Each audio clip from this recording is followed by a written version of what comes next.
Item ಯಾವುದೇ ಇರಲಿ try ಮಾಡಿ ಆಚಿ ಚಿಕನ್ ಮಸಾಲಾ.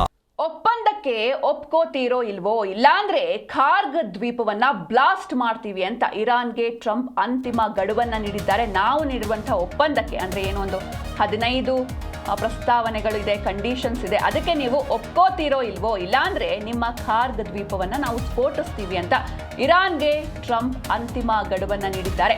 ಇರಾನ್ಗೆ ಒಪ್ಪಂದಕ್ಕೆ ಬರೋದಕ್ಕೆ ಎಚ್ಚರಿಕೆಯನ್ನ ನೀಡಿದ್ದಾರೆ. ಡೊನಾಲ್ಡ್ ಟ್ರಂಪ್ ಟ್ವೀಟ್ ಮಾಡಿ ಬೆದರಿಕೆಯನ್ನ ಹಾಕಿದ್ದಾರೆ. ಟ್ರಂಪ್ ಒಂದು ರೀತಿ ಡೆಡ್ಲೈನ್ ನೀಡಿದ್ದಾರೆ, ನೀವು ಒಪ್ಪಂದಕ್ಕೆ ಬರ್ತಿರೋ ಇಲ್ವೋ ಅಂತ. ಅಂದರೆ ಈಗಾಗಲೇ ಟ್ರಂಪ್ ಹೇಳಿದ್ರು, ಆಲ್ರೆಡಿ ಇರಾನ್ ನಮ್ಮ ಜೊತೆ ಮಾತುಕತೆಯನ್ನು ನಡೆಸ್ತಾ ಇದೆ, ಒಳ್ಳೆ ಗಿಫ್ಟ್ ಕೂಡ ಬಂದಿದೆ ಅಂತ ಹೇಳಿದ್ರು. ಆದರೆ ಅದನ್ನು ಇರಾನ್ ಅಲ್ಲಗಳೆದಿತ್ತು, ಯಾವುದೇ ಕಾರಣಕ್ಕೂ ನಾವು ಒಪ್ಪಂದಕ್ಕೆ ಹೋಗಿಲ್ಲ, ಹಾಗೆ ನಿಮ್ಮಂಥವ್ರ ಜೊತೆ ಯಾವತ್ತೂ ಒಪ್ಪಂದ ಮಾಡ್ಕೊಳ್ಳೋದಿಲ್ಲ ಅಂತ ಇರಾನ್ ಕೂಡ ಹೇಳಿತ್ತು. ಇದೀಗ ಇರಾನ್ಗೆ ಟ್ರಂಪ್ ಅಂತಿಮ ಗಡುವನ್ನು ನೀಡಿದ್ದಾರೆ. ಇರಾನ್ಗೆ ಒಪ್ಪಂದಕ್ಕೆ ಬರೋದಕ್ಕೆ ಎಚ್ಚರಿಕೆಯನ್ನು ನೀಡಲಾಗಿದೆ. ಒಪ್ಪಂದಕ್ಕೆ ಒಪ್ಕೋತೀರೋ ಇಲ್ವೋ, ಇಲ್ಲಾಂದ್ರೆ ನಿಮ್ಮ ಖಾರ್ಗ್ ದ್ವೀಪವನ್ನು ನಾವು ಸ್ಫೋಟಿಸ್ತೀವಿ ಅಂತ ಟ್ರಂಪ್ ಬೆದರಿಕೆಯನ್ನು ಹಾಕಿದ್ದಾರೆ. ನೀವು ಕೂಡ ನೋಡ್ತಾ ಇದ್ದೀರಾ ಒಂದು ಟ್ವೀಟ್ನ.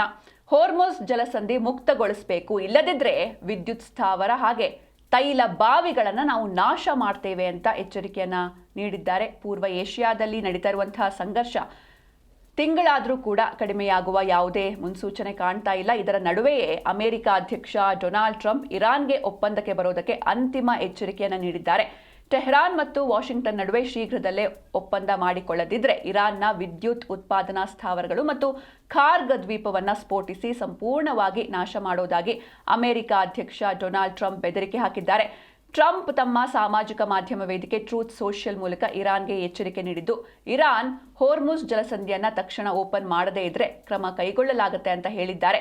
ಇರಾನ್ನಲ್ಲಿ ನಮ್ಮ ಮಿಲಿಟರಿ ಕಾರ್ಯಾಚರಣೆಗಳನ್ನು ಕೊನೆಗೊಳಿಸಲು ಯುನೈಟೆಡ್ ಸ್ಟೇಟ್ಸ್ ಆಫ್ ಅಮೆರಿಕ ಹೊಸ ಮತ್ತು ಹೆಚ್ಚು ಸಮಂಜಸವಾದ ಆಡಳಿತದೊಂದಿಗೆ ಗಂಭೀರ ಚರ್ಚೆಯಲ್ಲಿದೆ ಅಂತ ಅವರು ತಮ್ಮ ಟ್ವೀಟ್ನಲ್ಲಿ ತಿಳಿಸಿದ್ದಾರೆ.